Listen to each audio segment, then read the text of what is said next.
Fin de visite en Côte d'Ivoire pour le roi du Maroc. Mohamed VI a quitté Abidjan ce vendredi en début d'après-midi pour Libreville au Gabon, quatrième étape de sa tournée africaine. Cette troisième visite du roi Mohamed VI en Côte d'Ivoire a été marquée par la signature de 22 accords de coopération. La communauté internationale célèbre ce vendredi 5 juin la journée mondiale de l'environnement. Ici en Côte d'Ivoire, c'est la ville de Boisflé dans la région de la Maraoué qui a abrité officiellement la campagne de sensibilisation, campagne autour du thème 7 milliards de rêves, condamnons avec modération.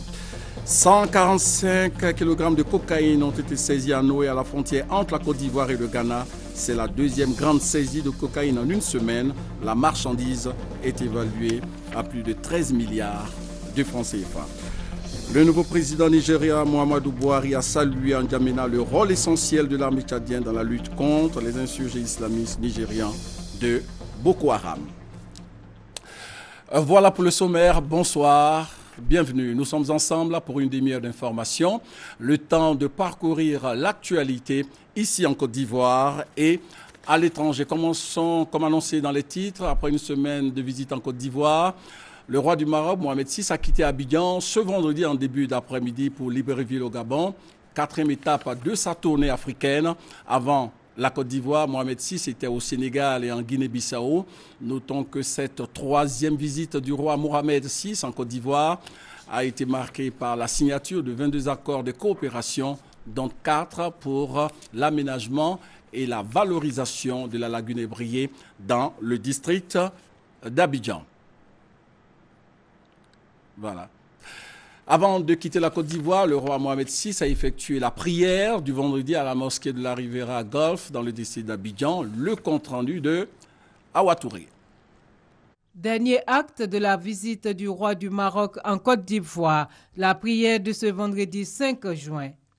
Le roi Mohamed VI et le président de la République Alassane Ouattara se sont joints aux fidèles de la mosquée de la Riviera Golf pour ensemble adresser leur prière à Allah. L'imam Traoré Mamadou, qui a dirigé la prière, a articulé son sermon autour de la sourate Al-Asr, le chapitre 103, le temps, qui enseigne la patience et l'endurance, des vertus qui, pour lui, constituent les fondements de la foi. L'imam Traoré a invité les musulmans à résister à la tentation, à l'adversité et à faire preuve de persévérance avant de demander à Allah, le miséricordieux, la rémission des péchés de tous ses fidèles, venus chercher paix et réconfort en ce jour de recueillement. Après la prière de 2 rakats et des bénédictions, le roi Mohamed VI, comme à chacune de ses visites en Côte d'Ivoire, a offert des Corans à la communauté musulmane. Et le président de la République Alassane Ouattara a réceptionné symboliquement ce don qu'il a par la suite remis au cheikh Boakari Fofana, président du Conseil supérieur des imams. Et la coopération ivoiro-marocaine dans le domaine de l'artisanat a été marquée hier par une visite de la ministre marocaine de l'artisanat dans la commune de Cocody.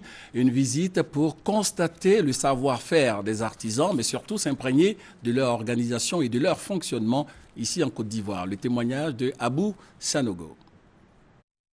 Ailleurs, il fait partie des poids lourds de l'économie. En Côte d'Ivoire, il en est tout autre. Le secteur de l'artisanat tapis encore dans l'informel et la désorganisation. Au Maroc, il emploie le tiers de la population et est classé 3e derrière l'agriculture avec plus de 80 milliards de dirhams engrangés en 2013, soit un peu plus de 5 000 milliards de francs CFA. Un modèle dont veut s'inspirer la Chambre nationale des métiers de Côte d'Ivoire. Elle a reçu la ministre marocaine de l'artisanat. Fatima Marouane a pu voir et apprécier 3 savoir-faire ivoiriens. J'ai vu le génie créateur des artisans, la qualité de la production de ces artisans. Nous avons bien sûr parlé des possibilités de visite de travail, de partage, d'échange d'expertise et éventuellement également dans le cadre de la commercialisation, comment faire en sorte qu'il y ait des espaces de commercialisation des produits ivoiriens au Maroc, des produits marocains en Côte d'Ivoire. Il y a de cela 1 an qu'une délégation de la Chambre nationale de métiers de Côte d'Ivoire est allée s'enrichir de l'expertise marocaine. Aujourd'hui, c'est un bonheur pour la Chambre ivoirienne d'accueillir la ministre chérifienne de l'artisanat. Tout le monde sait que le Maroc est beaucoup développé dans l'artisanat et que nous voulons vraiment avoir les relations avec la Chambre, avec l'artisanat du Maroc, pour que nous aussi puissions donner cette formation à nos artisans qui sont en Côte d'Ivoire. Le groupe d'impulsion économique Côte d'Ivoire-Maroc, le dernier né de la volonté de rapprochement entre les deux pays. L'idée, booster les conventions signées sur le terrain et défricher des axes non encore explorés. Le président de la Chambre nationale de métiers de Côte d'Ivoire y siège. D'ailleurs, en décembre prochain, dans le royaume chérifien, la Côte d'Ivoire participera à un grand salon professionnel dédié au monde artisanal. Parlons maintenant de l'allaitement maternel. Ici en Côte d'Ivoire, seulement 12 femmes sur 100 donnent le sein maternel au nouveau-né. Un nombre très insuffisant selon le gouvernement ivoirien et les partenaires au développement que sont l'UNICEF et l'OMS, l'Organisation mondiale de la santé. Rappelons que 2015 a été déclarée année de l'allaitement ici en Côte d'Ivoire et les activités de promotion de l'allaitement ont été officiellement lancées à Bassam. Le témoignage de notre reporter Gabriel Zanoulou. Faut allaiter les enfants au sein maternel, voilà la phrase principale à retenir au terme du lancement de l'année de l'allaitement. 2015 est donc retenu pour optimiser toutes les actions en faveur de l'allaitement maternel. La cérémonie de lancement s'est tenue à Grand Bassam en présence du Premier ministre Daniel Kablan-Duncan, de la ministre de la Santé et des partenaires au développement. Raymond Goudou Kofi a donné l'ambition de son département. L'objectif recherché à travers cette campagne, Excellence Monsieur le Premier ministre, est de parvenir à renforcer la pratique de l'allaitement maternel exclusif au niveau des structures sanitaires, auprès également des familles, des communautés et surtout de sensibiliser nos sages-femmes. Atteindre cet objectif est de la responsabilité du personnel de santé, des mères et des hommes interpellés dans les slogans et le sketch présenté devant les autorités.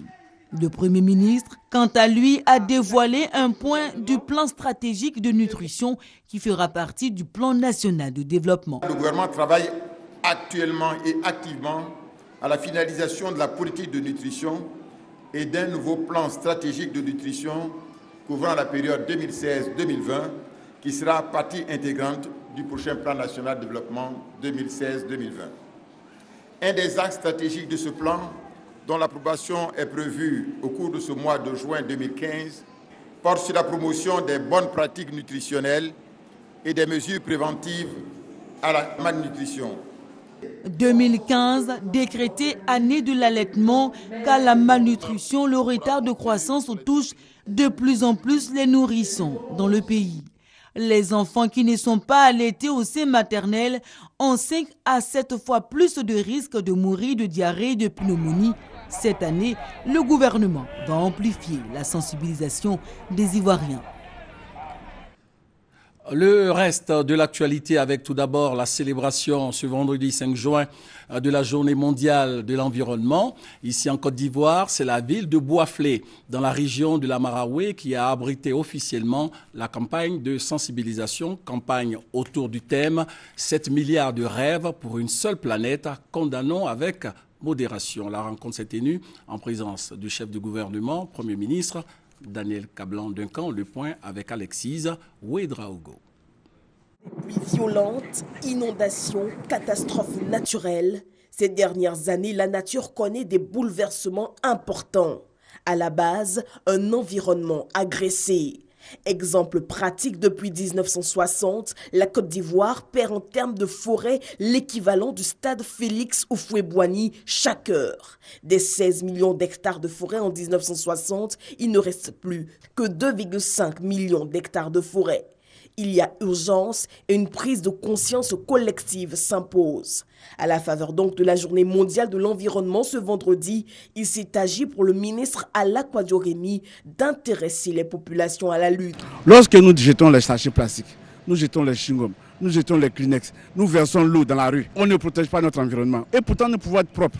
On arrive à détruire facilement, mais lorsqu'il faut restaurer, il faut beaucoup d'années. Honneur pour la Côte d'Ivoire, cette célébration 2015 sur le continent africain s'est tenue à Boisflé en présence de Daniel Kablan-Duncan qui a assuré de la détermination du gouvernement à protéger l'environnement. Il est incontestable que l'être humain consomme de plus en plus de ressources humaines, au-delà de la capacité de notre planète à les régénérer.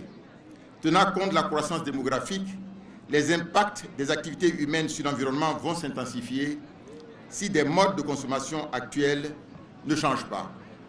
En effet, le gouvernement a entrepris depuis 2011 la révision et l'adaptation des principales politiques relatives à l'environnement et à la gestion durable des ressources naturelles. 7 millions de rêves pour une seule planète, consommons avec modération. C'est le thème de la journée qui exhorte à minimiser l'usage des ressources naturelles.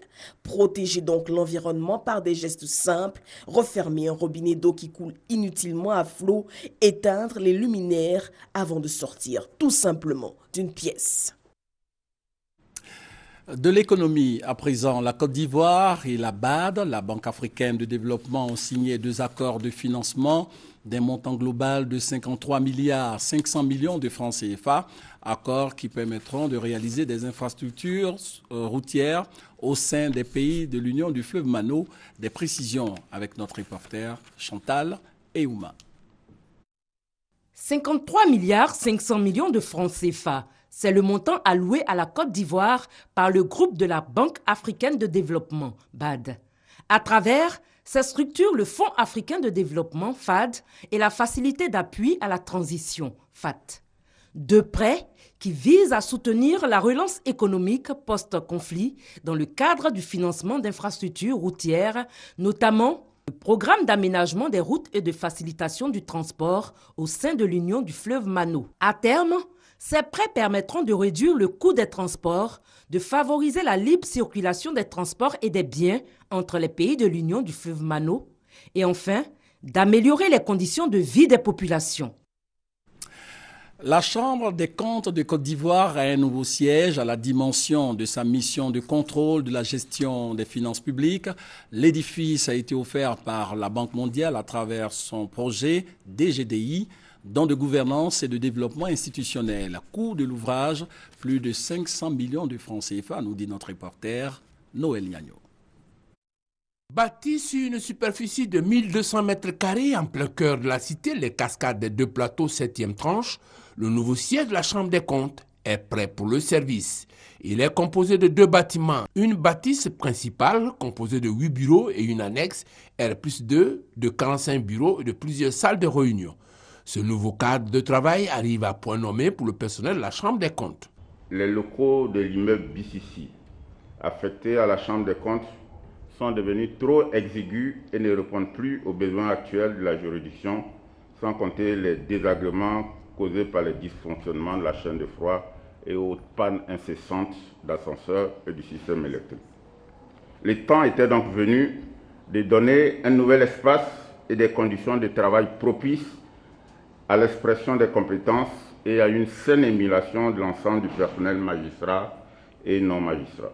Coût de l'ouvrage, 500 millions de francs CFA, montant entièrement financé par la Banque mondiale à travers son projet de don de gouvernance et de développement institutionnel de GDI. Avec le vote de la loi portant loi de finances et la loi votée le 5 juin 2014, la Chambre des comptes voit ses attributions être renforcées et étendues pour mener à bien ses missions désormais élargies. Les capacités de cette institution devraient effectivement être renforcées pour s'adapter au nouveau contexte. Pour la Banque mondiale, il s'agit d'aider la Côte d'Ivoire à mettre en place les instruments de contrôle des deniers publics, gage d'une bonne gouvernance économique. Notre appui financier et technique en faveur de la Chambre des comptes s'inscrit dans la dynamique de la création des institutions fortes et pérennes qui constituent le véritable gage de la stabilité et du développement économique d'un pays.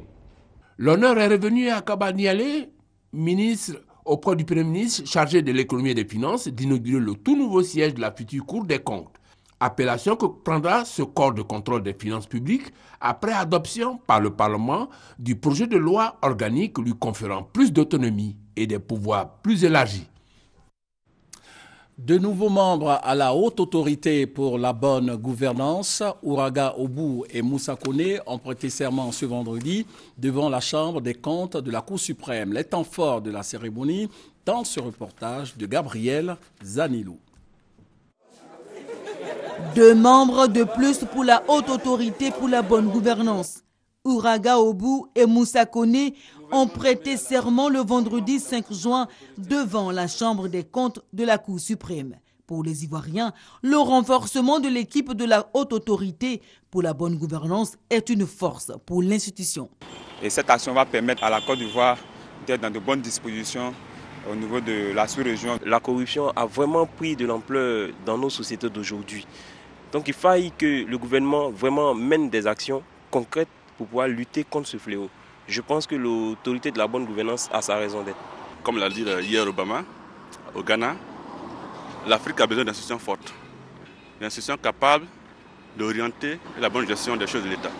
Avec Ouraga Obou et Moussa Koné, l'équipe de la haute autorité pour la bonne gouvernance se renforce. Elle sera désormais constituée de 11 personnes pour mener la croisade en vue de la normalisation de la vie publique. Pour les assermentés, la nouvelle fonction demande plus de responsabilités. C'est une grande responsabilité parce qu'il s'agit de contrôler les personnes qui ont la gestion des finances publiques de l'État.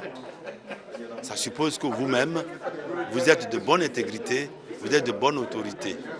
Je m'engage à faire en sorte que la bonne gouvernance soit une pratique courante dans toutes les administrations, dans tous les services, que ce soit des services publics ou services privés.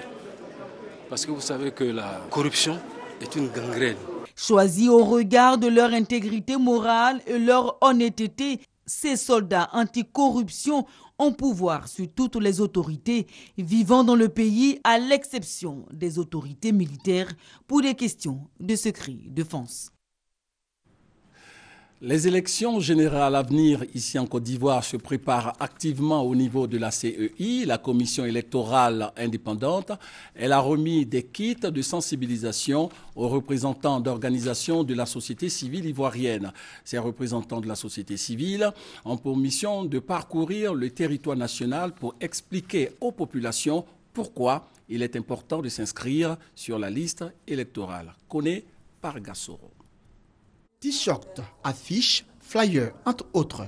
C'est le matériel que composent ces kits de sensibilisation sur l'importance de se faire enrôler sur la liste électorale. Kits remis aux organisations de la société civile par la commission électorale indépendante CEI. Les élections dernières, la société civile nous a accompagnés dans la sensibilisation et la communication des populations.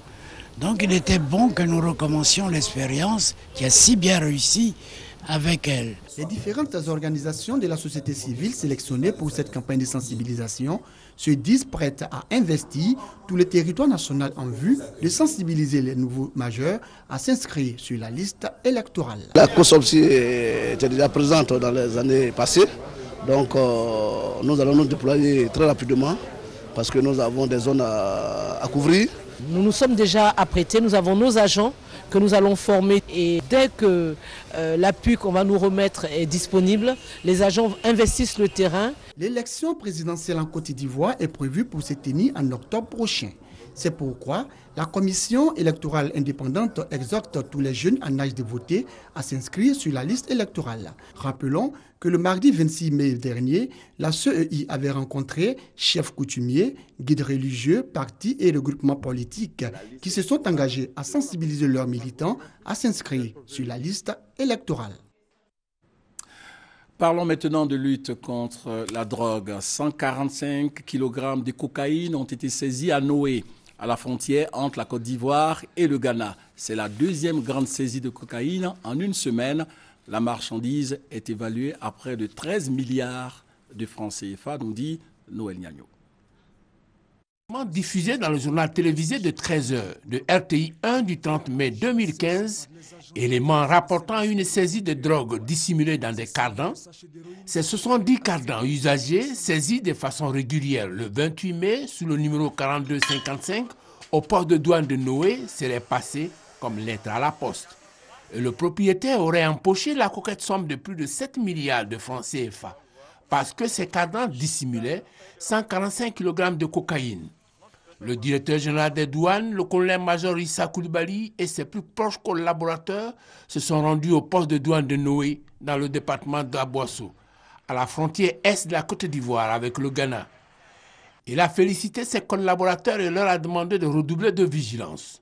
Ici à Noé, aujourd'hui, c'est 145 kilos de cocaïne. À l'aéroport, c'était 132 kg de cocaïne. Ce qui fait en moins de 4 jours une prise d'à peu près 277 kg de cocaïne. Et quand vous voyez le mode opératoire utilisé, ça veut dire que ce sont les mêmes qui avaient choisi de multiplier leurs chances en passant à l'aéroport et en passant à Noé ici. Et je suis venu vraiment pour les féliciter. Pour le seul mois de mai 2015, ce sont environ 13 milliards de francs CFA de saisies opérées par l'administration des douanes de Côte d'Ivoire. Poursuivant son message en direction de ses collaborateurs, Issa Coulibaly leur a demandé de surseoir à toute action susceptible de nuire à l'image de la douane qu'ils sont en train de réhabiliter si brillamment à travers ces saisies qui font date dans l'histoire de la Côte d'Ivoire.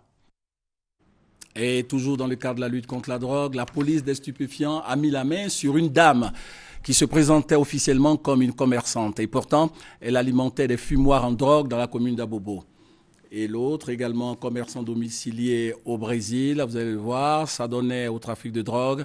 Il a été pris par la cellule aéroportuaire anti-trafic à l'aéroport Félix Houphouët-Boigny d'Abidjan-Port-Boué, avec plusieurs boulettes de cocaïne dans l'estomac. Les 2 personnes ont été mises aux arrêts par la police des stupéfiants. Voilà. Dans l'actualité également, la fin de l'émission 2015 du DISCOP, rendez-vous international des professionnels de la production et la diffusion des programmes audiovisuels, qui avait pour invité d'honneur l'Afrique du Sud. Quel est le bilan de cette première édition organisée ici en Côte d'Ivoire? La réponse avec Christelle Mulan. 600 participants au lieu des 400 attendus, près de 4000 rencontres et plus de 100 affaires conclues, de l'information et de la formation à travers des panels et conférences.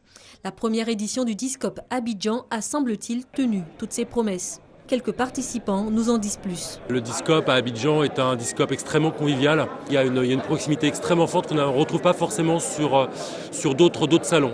C'est une très bonne idée d'avoir organisé un DISCOP à Abidjan pour les chaînes francophones déjà. Dans le DISCOP, on est sûr au moins d'avoir un large choix concernant les contenus africains.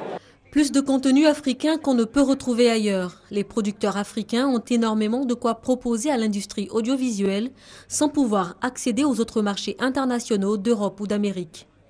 DISCOP Abidjan, c'est aussi la possibilité pour les diffuseurs africains francophones d'acquérir près de chez eux et plus facilement du contenu audiovisuel. Avec la TNT qui est en train d'arriver, évidemment, il y aura une grosse concurrence qui va venir d'ailleurs. Donc si nous, en tant qu'entité africaine, on n'arrive pas à trouver des contenus qui correspondent à notre environnement culturel, on va être, submergé par les autres. Je suis venu certainement chercher des émissions telles que les séries africaines, les dessins animés, des émissions qui ne parlent pas aussi d'alcool ni de sexualité. Côté distributeur, un nouveau venu capitalise les acquis de ce premier DISCOP Abidjan aux allures francophones. Mieux, RTI Distribution se positionne déjà pour le prochain DISCOP à Johannesburg. Nous avons eu énormément de passages sur notre stand. La cible francophone est plutôt acquise, si j'ose dire, et il nous reste maintenant à attaquer le marché anglophone, donc ça sera notre objectif principal pendant le DISCOP Johannesburg. La 11e édition de DISCOP, c'est à Johannesburg en novembre prochain. Pour Basic Lead, organisateur du DISCOP Africa, le succès et les particularités déjà notables du DISCOP Abidjan sont gages de pérennité. Il y a eu un accord de coproduction qui a été établi entre la RTI et puis un producteur indépendant sud-africain. Il y a eu des tas de deals qui ont été faits, par exemple, entre Côte Ouest et la télévision turque, par exemple, entre Ebony Live TV au Nigeria et un gros producteur américain. Je pense que c'est en tous les cas la première édition de celui qui a eu le plus de succès. Et effectivement, je pense que cette première édition à Abidjan a démontré que cette démarche a un sens. Avant l'étranger, rendons-nous maintenant dans les régions du Gontougo et du Bunkani où des femmes qui ont mené des actions de développement ont été célébrées en présence de femmes ministres du gouvernement. C'est par la voix de leur porte-parole, Afissata Ouattara Baki, que les femmes des régions du Bunkani et du Gontougo ont exprimé leur admiration et gratitude à la ministre chargée de l'économie et des finances, Nialé Kaba, récemment. Elles se réjouissent des actions sociales et de développement entreprises par la ministre en leur faveur, notamment la structure de microcrédit qui profite à des milliers de femmes. Nous voici rassemblés pour célébrer la plus illustre d'entre nous, celle qui se révèle à la Côte d'Ivoire comme une valeur sûre et admirée du président de la République, son Excellence Alassane Dramane Ouattara. La marraine de la manifestation, Anne Désirée Ouloto, a salué les qualités humaines, intellectuelles ainsi que les initiatives de développement de sa collègue du gouvernement. En réponse, Nialé Kaba a apprécié la cohésion au sein des populations. Elle a exhorté les femmes à se regrouper afin de bénéficier davantage de soutien. Chères sœurs, votre engagement et votre mobilisation un peu plus grande chaque année me rassure et me réconforte que nous avons fait le bon choix de nous retrouver chaque fois en cette période de l'année pour travailler à améliorer la condition générale de la femme dans la société en lui donnant une meilleure visibilité. De nombreux dons en matériel agricole, des vivres et des pagnes ont été offerts aux femmes par les deux ministres. Les ministres francophones de l'enseignement supérieur sont réunis à Paris pour échanger sur le développement numérique de l'espace universitaire francophone. Les travaux vont aboutir à l'adoption d'une nouvelle politique pour redynamiser l'enseignement universitaire dans les pays qui ont en commun l'usage de la langue française. Envoyé spécial à Paris, Kwasi Mamadou. Depuis quelques années, le développement numérique de l'enseignement est en train de bouleverser le paysage universitaire mondial. Les cours en ligne, les visioconférences, les formations diplômantes par Internet sont des dispositifs peu coûteux qui démocratisent l'enseignement. Encore, faut-il que ces dispositifs soient nourris de ressources éducatives de qualité et accessibles à plus grand nombre. Ce défi, les ministres de l'enseignement supérieur et de l'espace francophone veulent le relever. D'où cette toute première réunion sur le développement numérique de l'espace universitaire francophone. Nous allons mettre en commun nos expériences en matière de renouvellement de la pédagogie, parce qu'il ne s'agit pas simplement de substituer un outil à un autre, il ne s'agit pas de remplacer un manuel papier par un manuel numérique. Quand on parle du numérique à l'université, on parle bien de renouvellement de la pédagogie pour introduire davantage d'interactivité, davantage de flexibilité aussi pour les étudiants qui parfois peuvent avoir besoin de s'organiser autrement. Cette rencontre est un cadre d'échange, également une occasion pour le ministre Niamey Konan de présenter les réalités des universités ivoiriennes. Où nous allons nous enrichir des expériences des autres. D'abord, parce qu'il faut savoir qu'en Côte d'Ivoire, nous sommes dans ce projet. Nous espérons le voir aboutir totalement avant la prochaine rentrée, c'est-à-dire mettre en place une université numérique ivoirienne. Nous allons donc nous appuyer sur l'expérience des autres pour accélérer donc notre processus. La réunion de Paris est une opportunité de présenter les nouvelles techniques dans cette dynamique de promotion du numérique dans l'enseignement supérieur. Toute personne qui peut se connecter sur Internet a la possibilité de se connecter sur franceuniversiténumérique.fr et donc aura la possibilité de récupérer des ressources pédagogiques, de dire dans sa pédagogie à un étudiant de faire de la pédagogie inversée, de faire un quiz, de faire un exercice, de réviser un cours. Et ça, c'est à la liberté du professeur. Tout est gratuit et libre. Au cours de cette assise, les 32 ministres de l'espace francophone prendront d'importantes décisions pour booster l'enseignement supérieur dans leur espace.